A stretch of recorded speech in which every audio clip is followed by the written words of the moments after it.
रामतीर्थ फाट्यावरती धावत्या कारला भीषण आग लागलेली आहे। चालकाच्या प्रसंग धावनामुळे मोठा अनर्थ टळलाय।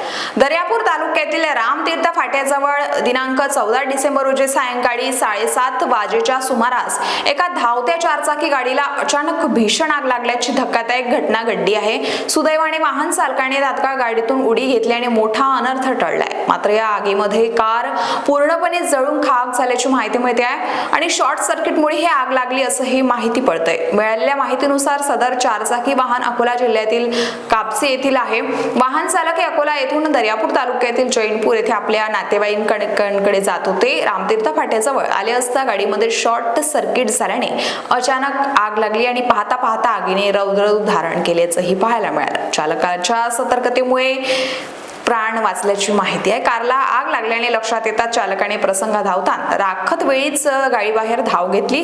त्यांच्या या सतर्कतेमुळे यांचे प्राण वाचले आणि मोठी जीवितहानीही टळली आहे।